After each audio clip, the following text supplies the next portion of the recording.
Fala, galera, estamos de volta aqui. Estamos com o Fábio Veloso, o grande Fábio Veloso, que vai falar para a gente um pouquinho sobre a história J2E até o Jacarté, tudo o que aconteceu nessa transição aí, o que, que a gente tem hoje, para onde a gente está indo. E o Fábio fez um grande esforço para estar aqui com a gente hoje, porque acabou a energia lá na casa dele.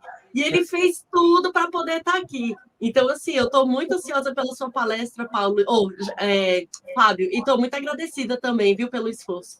Então, bom dia a todos. Me escuta bem, Karina? Estão me escutando? Sim, te ouvimos muito bem. Ok. Bom, obrigado, né? Primeiro que gostaria de agradecer você, o Otávio, a organização e a Eclipse pela oportunidade e tentar contar um pouco da história aí, né? Tudo tem um lado bom, né? Pelo menos eu descobri um cowork aqui que o meu cachorro não fica latindo e atrapalhando, né? Até agradecer ao pessoal do Cozy Work aqui que salvou o dia aí para mim. Bom, só me apresentar um pouco, né? Sou bacharel em ciência da computação, sou um dos fundadores do Sou Java, trabalhando no JCP aí diversos anos no executivo comitê, professor de arquitetura na Federal de São Carlos, palestrando em diversos eventos, e hoje sou Technical Director na Valia, uma empresa suíça especialista em processos de due diligence técnico, revisão e planejamento de arquitetura e roadmap técnico. A ideia aqui é contar um pouco da história do Java EE, né? Uma história de 20 e poucos anos, tentar reduzir um pouco, mas com uma visão de arquitetura e impactos no desenvolvimento. Falando sobre a migração para Eclipse Foundation, um marco muito importante, e as expectativas futuras. Então, é uma história que começa com Servlets em 96, EJBs em 98, e a primeira versão, de fato, aí, lançada em 99. Uma plataforma que sempre prezou por compatibilidade, evolução e integração corporativa, desenvolvimento web, que evoluiu ao longo do tempo com integração de várias tecnologias, web services, seja SOAP, REST, JSON, Servlets, HTTP 2.0, WebSockets, até chegar ao Jacarté, coordenado e governado pela Eclipse Foundation. E essa história é uma história que se confunde com a própria internet, né? Começa na década de 90, no início da internet comercial, com o lançamento dos sites institucionais, páginas estáticas de várias empresas, e ao longo do tempo... Opa! Estão me vendo? Não, né? A gente está te vendo, mas não estamos mais vendo a apresentação. Opa! Tem algum lugar errado aqui, só um minuto.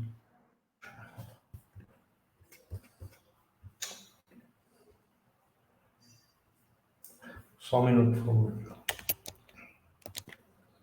Agora voltou, né? Alô? Ainda não, ainda estamos vendo você. Pode tentar compartilhar novamente a tela para ver? Certo.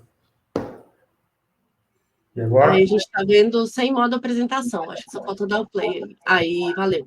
Bom, então surgiram os primeiros CGIs, né, extensões ainda não muito performáticas, criando processos, e filtros, extensões, NSAPI, ZAP, com um modelo aí proprietário, que trazia menos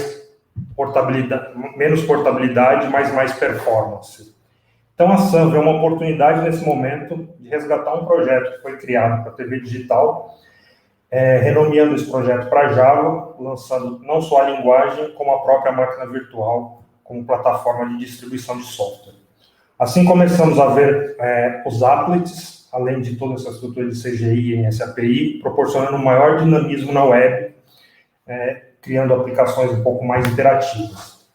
Porém, ainda era um modelo muito rudimentar de desenvolvimento de software, e focando nesse mercado, necessidade de desenvolvimento de todo o ecossistema, as empresas e desenvolvedores, a Sun anuncia no Java 1 de maio de 96 a primeira versão do Servlet, com o lançamento do Gives, o primeiro web server a rodar Java e Servlets, com o lançamento também do Java Servlet Development Kit. A partir desse momento começam a surgir várias implementações, criando um mercado de desenvolvimento de software, seja com Apache JServer, Jet, J1, o Tengado WebLogic, que dá origem ao servidor que conhecemos hoje, Com a versão 2, o lançamento da versão 2.0 do Servlets, o engine é totalmente reescrito, né, do Jeeves, renomeado para Java Web Servlet Development Kit. Então, ele é doado para Apache em 99 e renomeado para Tomcat,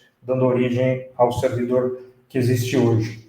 Bem interessante que ele passa a fazer parte de um projeto na Apache, um projeto guarda-chuva, que manteve vários softwares importantes para a plataforma Java, como Maven, Ant, J1, JMeter, na verdade. E esse projeto guarda-chuva foi chamado de Apache Jakarta, que foi extremamente importante no desenvolvimento e evolução da plataforma Java, né, pela importância dos seus projetos e produtos gerados. E o que o Servlet trazia para a computação?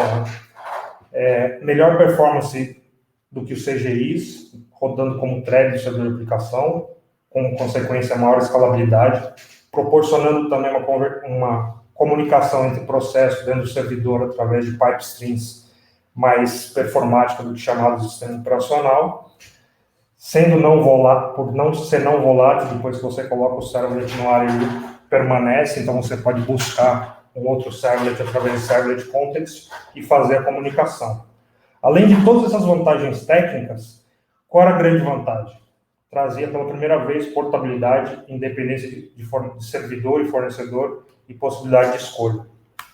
E então começa um movimento para a disponibilização de funcionalidades na web, ou para clientes, ou na intranet internamente. Só que as funcionalidades estavam em vários sistemas legados, ou sistemas comerciais, como PeopleSoft, BAN na época, Siebel, monitores transacionais, ou no próprio mainframe. Isso trouxe uma mudança de paradigma muito grande, obrigou as empresas a mudar a arquitetura, o modelo de desenvolvimento, com grandes desafios de disponibilidade, escalabilidade, concorrência e segurança. Obviamente, existiam alternativas na época.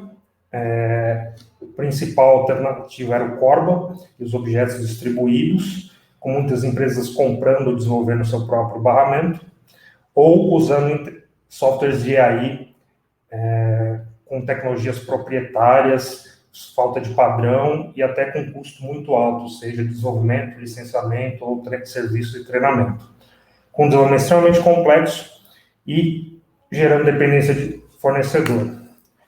E como alternativa a esse cenário, em 99, a Sun lança a primeira versão do Java 2EE, com foco em sistemas distribuídos e integração, com uma proposta de padronização de APIs e do modelo de desenvolvimento.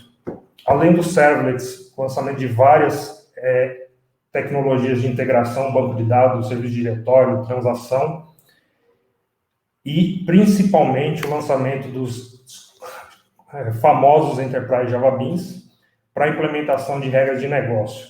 Então, você tinha a parte web com JSP Servers e os EJBs para desenvolver regras de negócio. Mas mais que isso, eles foram, como nasceram nesse momento de integração, foram criados para possibilitar acesso remoto e distribuição de código em várias máquinas através de RMI e Remote Interface. Então, você poderia acessar a regra de negócio através dessa Remote Interface que tivesse uma outra máquina, trazendo um modelo de segurança e transação. Então, pela primeira vez, a gente começou a ter os servidores de aplicação Java EE, implementando as especificações com um modelo de desenvolvimento padronizado, ao invés do modelo proprietário que existia até então, simplificando o desenvolvimento e também com o servidor gerenciando tudo que era mais complexo, né, trazendo para o desenvolvedor a possibilidade de utilizar recursos de transação, persistência, concorrência, connection pooling, seja com banco de dados ou com outros recursos, trazendo para as aplicações o quê? Confiabilidade, performance, disponibilidade e escalabilidade. Num modelo que, de fato, revolucionou o modelo como a gente desenvolvia software até então. Mas existiam alguns problemas, né, até pela forma como foi desenvolvido, e era a complexidade no uso de EJBs e até às vezes o peso dos EJBs. Mesmo que fosse muito menor que as tecnologias existentes até então, existiam algumas dificuldades. Ele foi concebido para distribuição e poder rodar em máquinas diferentes, com servlet container de uma máquina e o EJB container em outra, para ter mais escalabilidade. Porém, de fato, esse deploy foi muito pouco utilizado. Esse tipo de arquitetura, poucas empresas utilizaram. O deploy mais comum era que todos os 2 containers estivessem na mesma máquina, gerando um overhead aí de chamadas remotas, mesmo estando no mesmo servidor.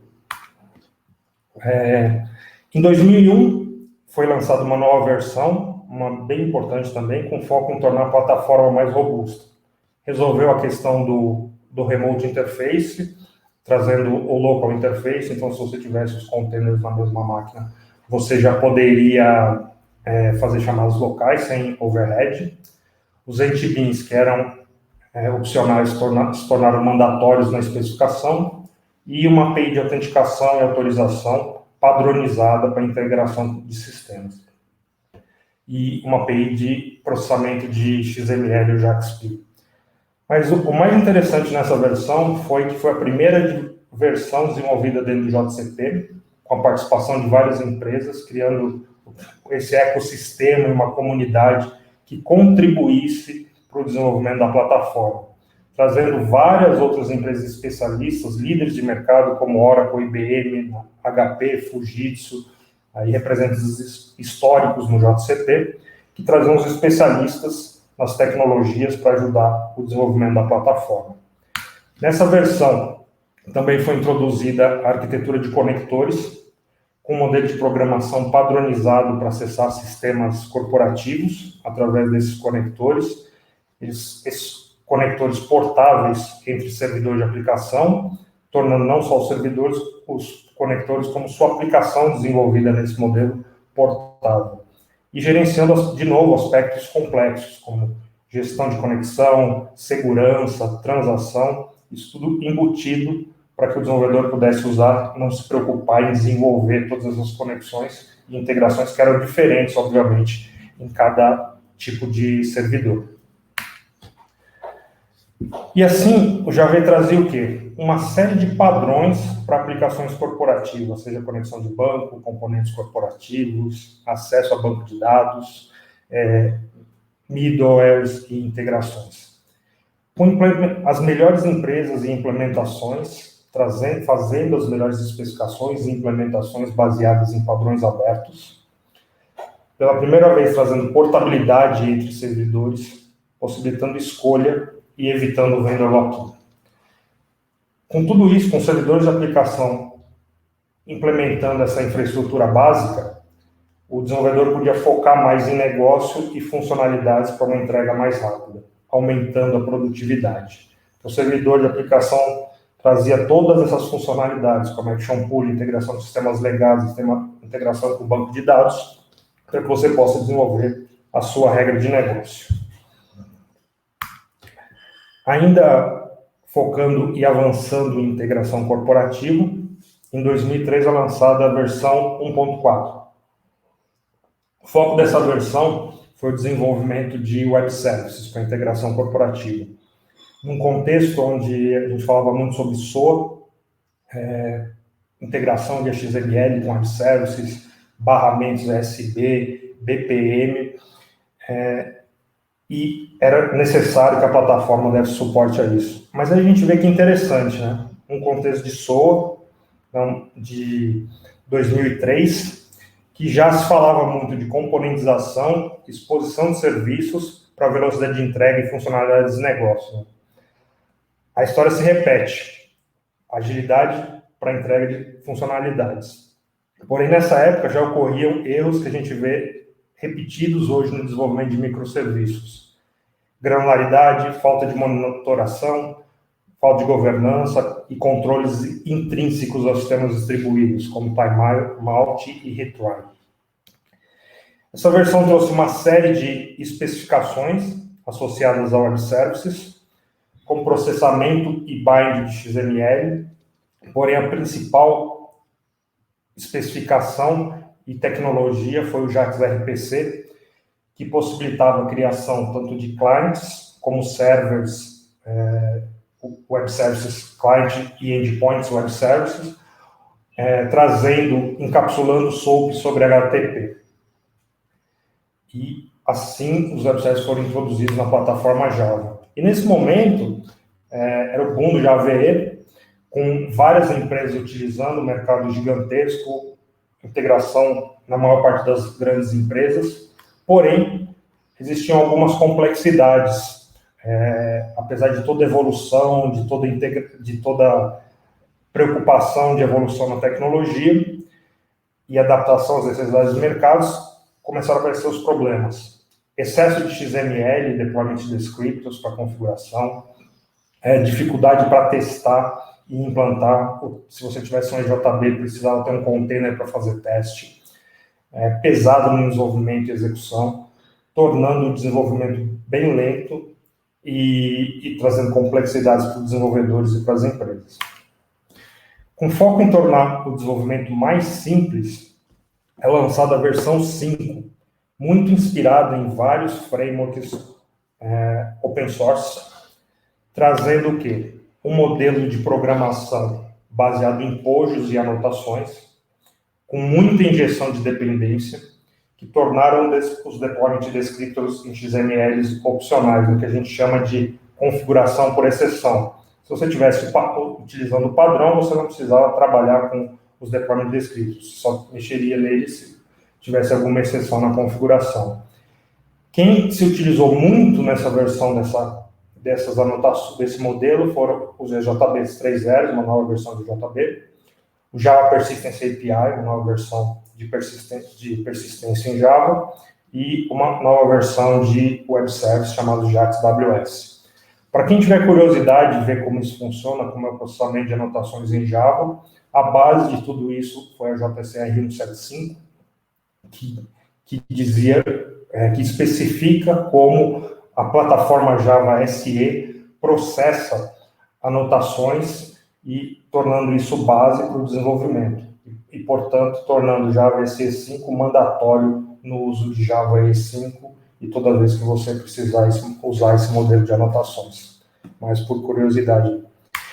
E assim, o modelo de anotações, a gente consegue ver a evolução, né? A gente sai de um modelo de até então de EJB, onde a gente precisava escrever 4 artefatos, o bin por si só, com todo o ciclo de vida que ele tinha no container, né? Remove, activate, passivate, além da lógica de negócio, o home e o remote interface e um deployment descriptor em XML. A partir da versão 3, com o uso de anotações, basicamente é necessário escrever uma interface e anotar um componente pojo com @stateless, e a partir da compilação e processamento dessa anotação era gerado o EJB.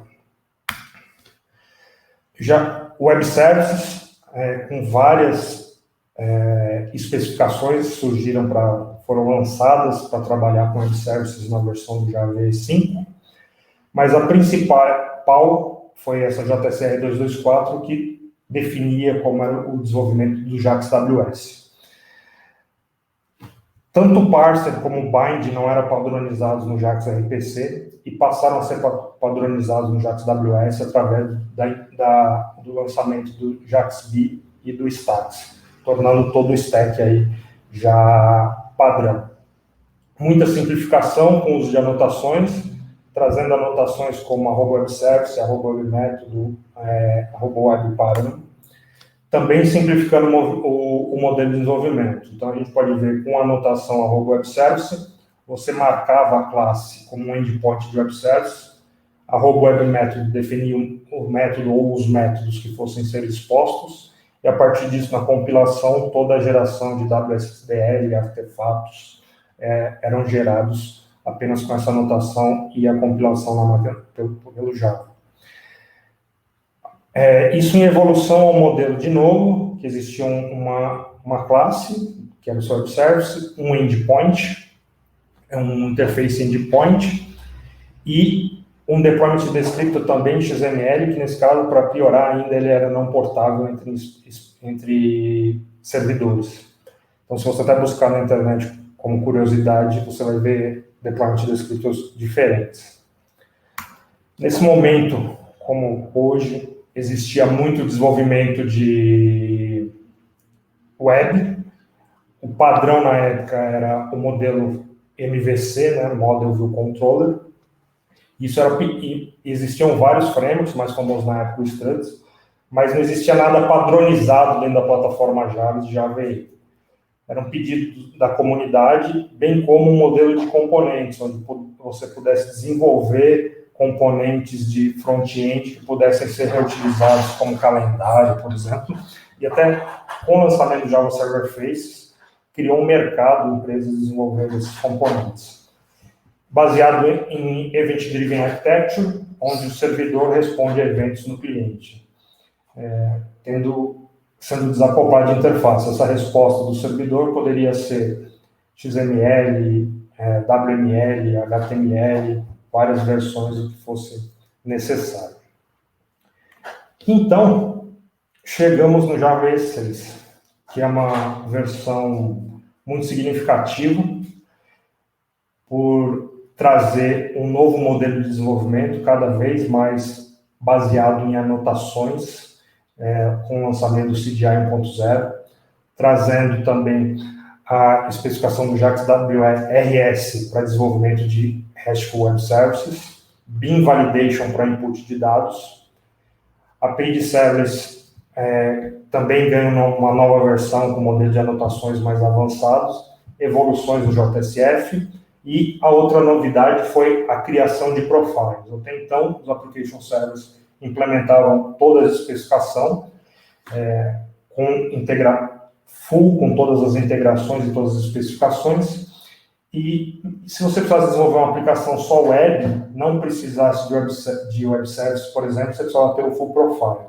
Nessa versão foi criado o web profile, e no caso de você não precisar de integrações corporativas de connector, web services, JMS, mensageria assíncrona, você poderia usar um profile mais leve na sua aplicação. E o que ela trouxe é o que a gente usa até hoje. Muito CDI, JAX RS, na época não se falava tanto em APIs, mas já foi introduzido na plataforma. Uma nova versão do JPA 2.0, facilitando o modelo de desenvolvimento de aplicações na web. E com cada vez mais com um modelo baseado em POJOS, configuração por exceção e anotações. Java EE 7, algumas novidades aí no mundo Enterprise, que lançamento de uma API de batch, a possibilidade de trabalhar com concorrência dentro do container a partir dessa versão, simplificações no JMS, HTML5 com WebSockets, JSON e avanços em REST e Servlet, e de novo focando em produtividade do desenvolvedor. Cada vez mais o modelo de anotações sendo introduzido, o CDI como cola, vamos dizer assim, de todas as especificações, as especificações se integrando, gerando menos código duplicado e uma plataforma cada vez mais coesa e integrada. E então chegamos no Java EE 8, a última versão desenvolvida pela Oracle, com algumas introduções. Evolução do CDI, suporte a eventos assíncronos, JAX RS com evento server sent, suporte HTTP2 no Servlet 4, que foi bem importante para dar mais performance, e suporte, obviamente, HTTP2.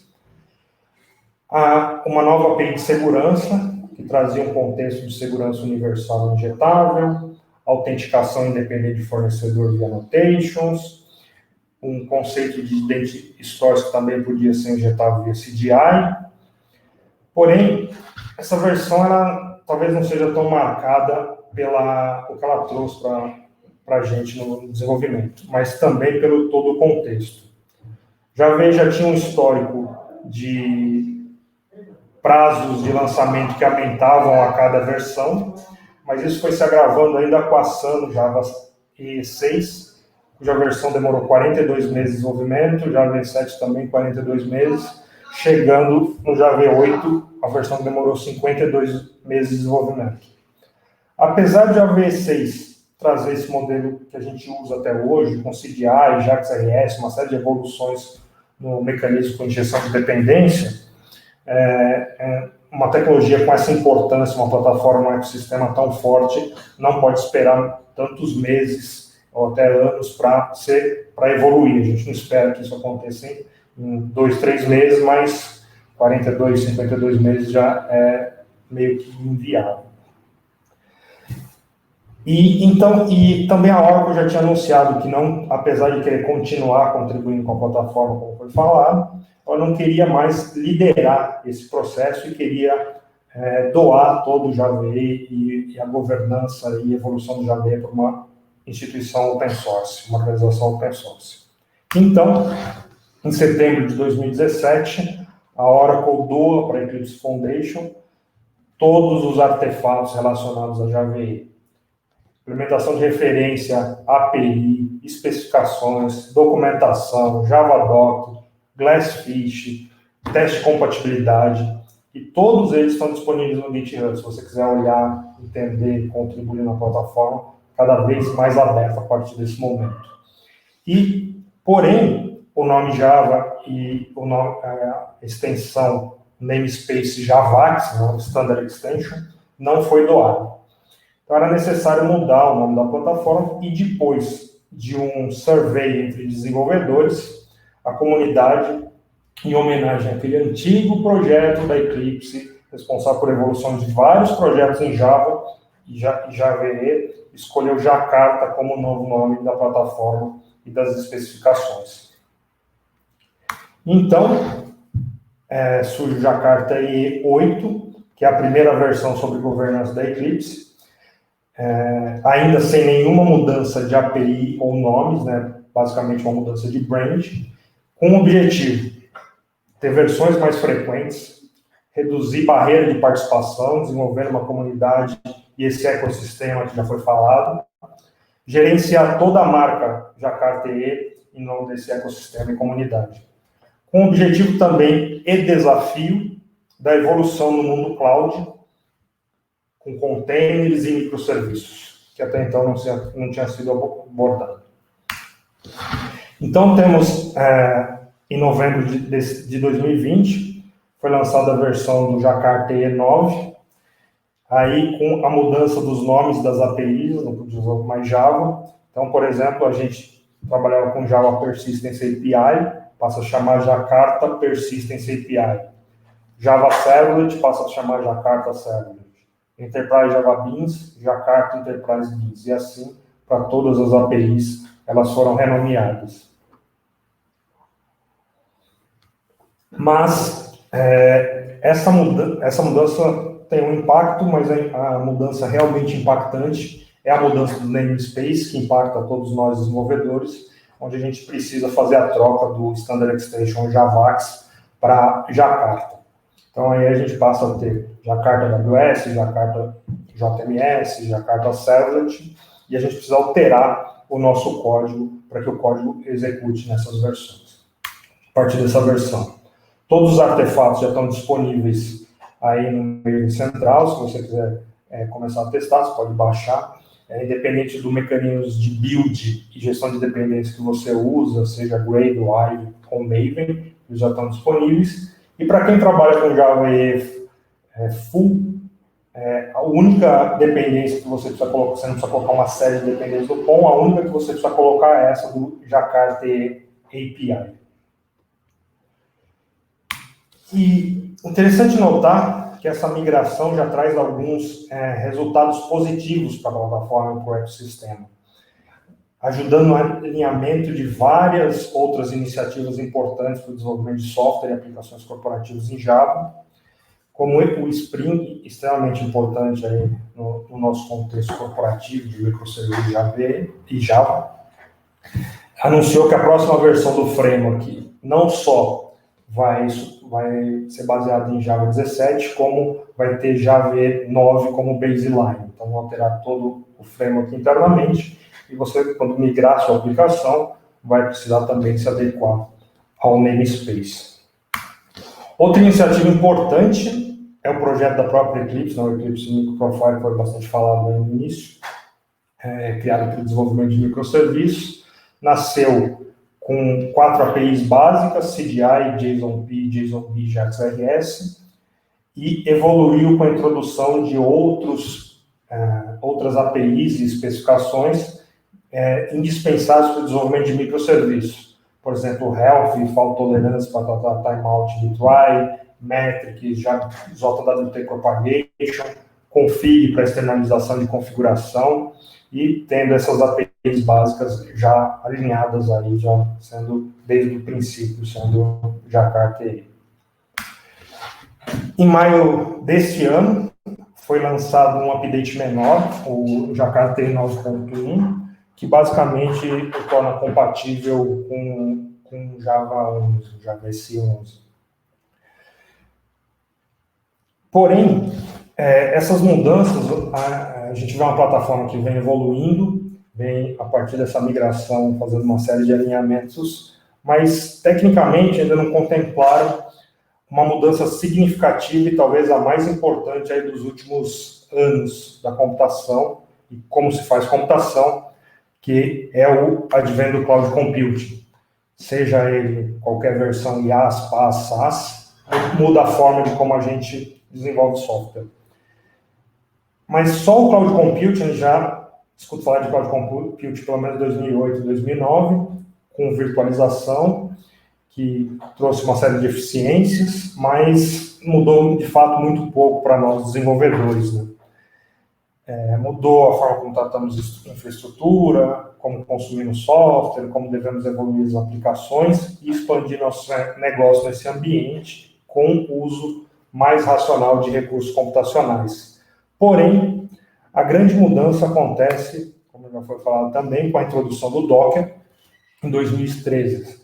Os containers já existiam desde a década de 70, porém, o que o Docker trouxe para o mundo da computação? Um modelo de deploy e um repositório central para imagens que popularizou toda a tecnologia, possibilitando assim para o desenvolvedor empacotar todos os componentes e bibliotecas necessárias para a sua aplicação em um container que executa isolado, mudando a maneira como a gente constrói e entrega software. São essenciais para DevOps e como a gente faz CI/CD e para o desenvolvimento de microserviços. A gente entendendo que o Docker, ou os containers, né? Docker é um produto, independente, foi o que lançou e popularizou a tecnologia, mas existem outras opções. A tecnologia de containers não é só uma tecnologia de virtualização, é uma tecnologia de entrega de aplicativos, onde você entrega seu aplicativo com todos os componentes e com CI/CD você tem velocidade e agilidade na distribuição, promoção e implantação no servidor final, ou no servidor de produção. O último game changer aí, importante, foi o Kubernetes, que faz toda a gestão desses containers, orquestração, clusterização e escalabilidade nesse mundo. Com isso, surgem as aplicações chamadas Cloud Native, que são desenhadas para aproveitar os recursos de Cloud Computing. O início aí da definição da Cloud Native Compute Foundation, trazendo escalabilidade, elasticidade, uma série de características, mas que possibilitam principalmente agilidade com mudanças mais frequentes aí, você podendo distribuir e entregar sua aplicação cada vez mais rápido. Com um uso mais racional de recursos, pois hoje temos escalabilidade mais econômica e prática com um modelo de Pay as you go, ou seja, você paga pelo que você usa, com elasticidade, fazendo o uso mais racional de recursos. E nesse contexto, o que temos, né? Previsto aí para o começo do próximo ano, o lançamento do Jakarta TI 10. A última versão, antes da versão final, vai ser lançada, a Release Review vai ser lançada daqui praticamente 15 dias, então a gente já pode, se de fato for lançado, a gente já pode analisar, estudar, baixar e ver o que está na versão final, e traz algumas propostas ainda, de novo, está em desenvolvimento, que é para EJBs remover os entity beans, que vão ser removidos ou deprecated, e o mesmo para o embeddable EDB container. Uma proposta de migração do Concurrency API, que hoje está no Full Profile e para o Web Profile, atualização de uma série de APIs, né, essas que estão em azul vão sofrer update, e a inserção em duas novas APIs, que é o Config e o CDI Lite. Mas antes de entrar nessas duas, vamos passar um pouco em algumas APIs interessantes. Como já falei, cada vez mais a plataforma está fazendo um alinhamento com o CDI. Então, a proposta é a remoção do @context, que vai tornar essa versão incompatível com as outras versões de JAX RS. Então, se, por exemplo, você fazia uma injeção de HTTP headers com @context, a partir dessa versão 10, você vai ter que usar o CDI padronizado, novamente, o alinhamento e padronização da plataforma, mas tem algum impacto aí no desenvolvimento. Segurança, uma API também em desenvolvimento com proposta de modernização da API, com suporte a vários mecanismos de autenticação e autorização, como o ClientServer e Digest, mas acho que o mais importante é a integração do OpenID Connect e o ALF para quem trabalha, e JWT, para quem trabalha com APIs, microserviços, integração com mobile, isso é fundamental para o desenvolvimento. Também vai ser possível o usuário escolher o provider de autenticação e ter múltiplos mecanismos no fluxo de autenticação. O que quer dizer isso? Você pode definir um fluxo de autenticação que, em princípio, autentica com JWT. Se ele falhar, você pode fazer um fallback com um Basic Authentication, por exemplo. E várias discussões de alternativas no CDI, de várias alternativas, Role Disallowed, adicionar um interceptor a um bin com CDI embutido, mas tudo isso aí está em discussão. Jakarta Config. Uma boa prática de programação, você externalizar as configurações, tirar isso do seu código-fonte. Se a gente olhar o 12 Factors Applications, que é uma metodologia ou boas práticas de desenvolvimento em cloud, acho que é o terceiro item, falando sobre configuração. Mas não é só boa prática para cloud, né? Se você não conhece isso, dá uma olhadinha em 12 Factors, porque tem boas práticas para desenvolvimento em geral. Mas nós estamos falando aqui de externalizar o código-fonte. Então, assim, você pode ter valores diferentes de propriedades em ambiente de configuração em ambientes diferentes, né? Esses valores podem estar em um arquivo de configuração, por exemplo, no metainf, pode ser uma variável de ambiente, ou um parâmetro passado no start do seu container, ou até injetado por uma ferramenta de infra as a code. Essa API é baseada, então, no microprofile config, introduzindo essa anotação config property. Então, o que eu estou fazendo aqui? Estou buscando uma variável, uma configuração host, em uma dessas três possibilidades, e associando a uma variável que eu tenho no meu código, né, para uso subsequente. Também proposto para a versão 10 é o Core Profile, um conjunto mínimo de APIs para microserviços e runtimes Cloud Native e runtimes menores, onde você poderia, por exemplo, você quer só expor uma API utilizando endpoints REST, você poderia usar esse profile, trazendo nesse profile as APIs de REST, processamento de JSON, anotação, interceptors, e o config que foi falado anteriormente, e a introdução do CDI Lite, também faz parte desse profile.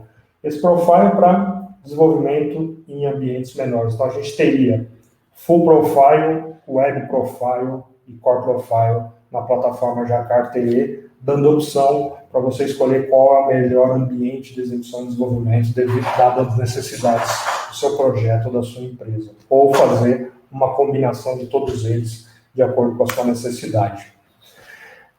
CDI Lite, para a gente lembrar, né, o CDI foi criado no contexto de servidores de aplicação, né, um outro modelo de aplicações compartilhadas, mais recursos em um único servidor, e que tem um boot time lento e um consumo de memória não adequado para um ambiente de cloud. Então, aqui a proposta é criar um CDI Lite, né, um subset, para runtimes mais leves, possibilitar também a integração com Graal VM, né, você usar rodar isso sobre o Graal VM, usando a Head of Time Compilation. E possibilitar também que profiles mais leves, tipo o microprofile, implementem também, além do microprofile, esse core profile dentro do seu runtime.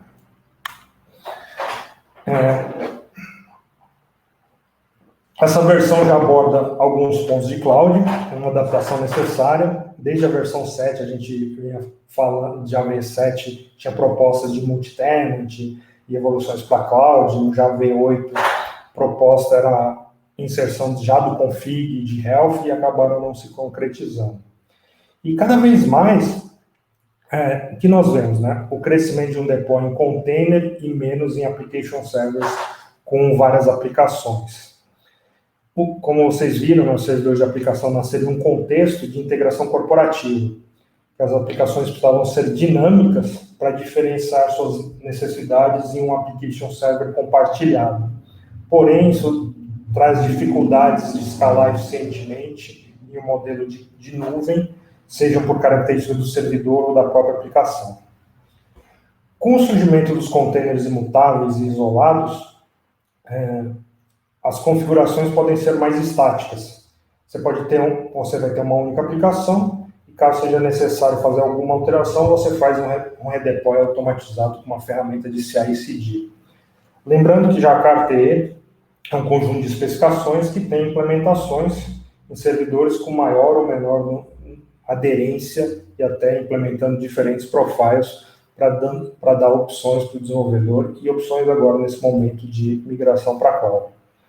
Assim, se sua empresa já tem uma estratégia e recursos disponíveis para migração para a nuvem, por exemplo, processo, ferramentas, desenvolvedores capacitados em número adequado e um ecossistema pronto, você já pode ir para runtimes mais leves, qualquer eles que sejam, que suportam Jakarta TE ou uma parte como Quarkus e Helidon, ou até utilizar servidores como Payara, Liberty e Tome na versão mais adequada. Os servidores têm várias versões, ou fazer uma migração mais gradual, com servidores mais leves que suportam Jakarta TE, microprofile, como Tome, Payara, Glassfish, Liberty e até o Core Profile quando implementar a próxima versão. O que é importante? Que nesse ecossistema você tem várias opções no mesmo ecossistema, preservando investimento e conhecimento, e podendo definir qual é a estratégia de migração mais adequada à sua empresa. Temos essas opções dos servidores de aplicação, que cada vez estão profiles mais leves, ou modularizados ou componentizados, né, se adaptando às necessidades atuais. Então, a gente pode olhar o Payara, o Tome e o próprio Glassfish, que tem várias opções, então você pode escolher qual versão que se adequa melhor. O Open Liberty, que já está bem modularizado, ou frameworks e runtimes para execução em cloud, como, por exemplo, Quarkus e Helidon, que não são servidores de aplicação full, não são servidores de aplicação, são runtimes, engines bem interessantes, e que trazem uma série de funcionalidades, como, por exemplo, pool de conexão com banco de dados. O Quarkus tem o Agroal e o Helidon Hikari, onde ele já na sua própria infraestrutura, apesar de não ser um servidor de aplicação completo, tem suporte a um connection pool muito performático e você não precisa desenvolver ou integrar outra biblioteca na sua aplicação. Cada vez mais, e aí escolhendo qual é a melhor estratégia, qual a melhor opção, para proporcionar eficiência no uso de recursos computacionais em cloud. Porque o recurso não é infinito, ou até mas tem custo, né? A fatura do provedor de cloud vai chegar no final do mês. E, antes de finalizar, vamos só passar num survey que foi feito pela Eclipse com desenvolvedores Enterprise e foi anunciado no mês passado. Para nenhuma surpresa, quais são as prioridades do desenvolvedor e do ecossistema aí de Enterprise Java. integração com Kubernetes, melhor suporte a microserviços e inovação cada vez mais rápida. A gente vê nas abordagens de desenvolvimento cloud, obviamente a principal aí é microserviços, o híbrido passa a ser uma abordagem prioritária ao invés dos monolitos, né? Na pesquisa anterior isso estava invertido. Então, principalmente microserviços, mas ainda a gente vê uma importância para os desenvolvedores de empresa ter uma estratégia híbrida, obviamente porque tem aplicações em Java EE, agora Jakarta EE, que suportam o core da empresa. Então, precisa ter uma estratégia de migração que provavelmente não vai ser o Big Bang em vários casos. O importante é o quê? Que você tem a opção. E talvez, para surpresa de alguns, a segunda especificação que teve mais feature requests foi o Jakarta Server Faces, e a especificação que os desenvolvedores estão pedindo para estar nas novas versões é o MVC, um framework web sem modelo de componentes. Então, além da preocupação com a manutenção e evolução do que existe já em produção, um pedido de evolução de desenvolvimento web em Java. Ou seja, é necessária a evolução também de Java Web dentro dos containers, dentro do ecossistema Jakarta EE. Uma plataforma que evoluiu ao longo do tempo com foco em performance, escalabilidade e integração corporativa, cada vez mais se adaptando às necessidades do mercado, trazendo para esse mundo e ecossistema uma grande experiência em middleware e com foco atual em adaptação à nuvem. Cada vez mais CDI como integrador das várias especificações, e Core Profile e Config para fazer um tratamento aí de microservices em ambiente de cloud. Um ecossistema para aplicação corporativa, com suporte a uma infraestrutura mais tradicional ou legada, como querer chamar, e a uma infraestrutura mais moderna. A gente não pode esquecer que Java e Jakarta roda o core business de muitas empresas, então essa transição, às vezes, ela tem que ser evolutiva. Traz, né, para essa evolução, opções de escolha para desenvolvedores e empresas, trazendo as APIs que são base para frameworks e a computação corporativa em Java. Possibilitando também o quê? Preservar o investimento e conhecimento que as empresas, e não só as empresas, né? O investimento que a gente faz para entender tecnologia, desenvolver tecnologia e evoluir na nossa carreira. Bom, era isso. Obrigado a todos e a organização aí pela oportunidade. Muito bom. Caramba, que enciclopédia, hein, cara? Uma excelente explanação de toda a história, do que aconteceu, do que está por vir. E aí tem uma pergunta aqui, né? Mas será que o Core Profile não seria concorrente do Micro Profile? De certa forma, sim, mas ele é até um Core Profile menor, né? Ele não tem tudo que o Micro Profile implementa. Inclusive, eles poderiam conviver. A ideia de implementação do CDI Lite é que você possa ter até implementações de microprofile rodando o Core Profile. E aí depende um pouco do que eu falei, né? Essa questão da estratégia, né?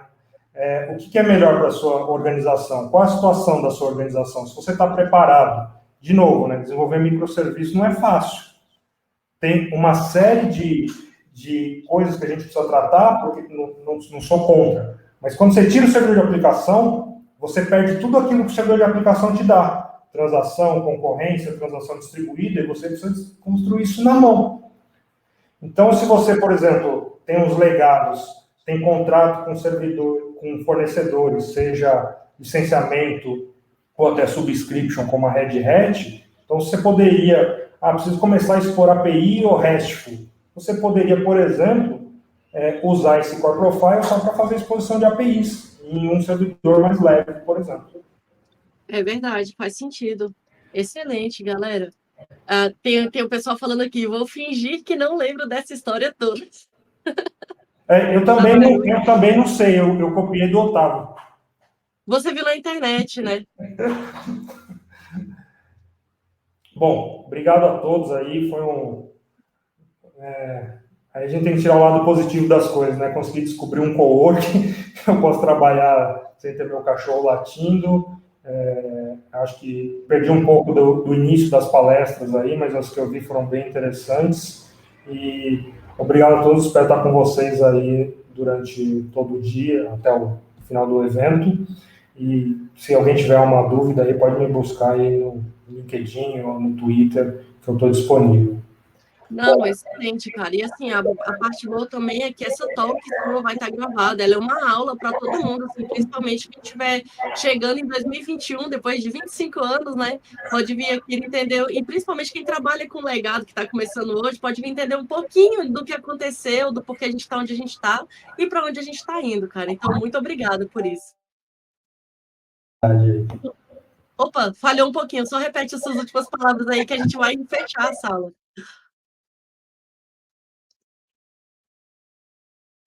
Um tempo aí na carreira para saber um pouco mais de Jacarta. É verdade, aí. Então é isso. Muito obrigada, galera. Agora a gente vai fechar essa sala aqui. A gente vai abrir a próxima sala, onde a gente vai ter a talk da Camila e a gente vai falar um pouquinho sobre JVM.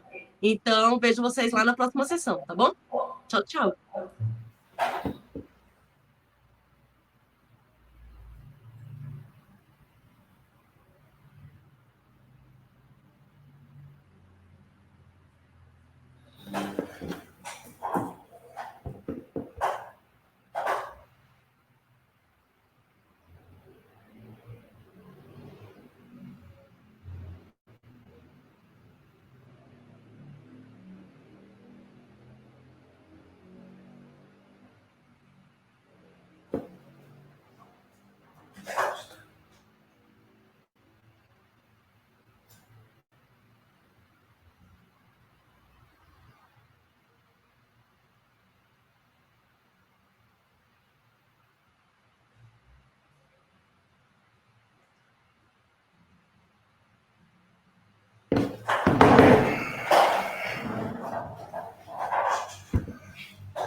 Porra,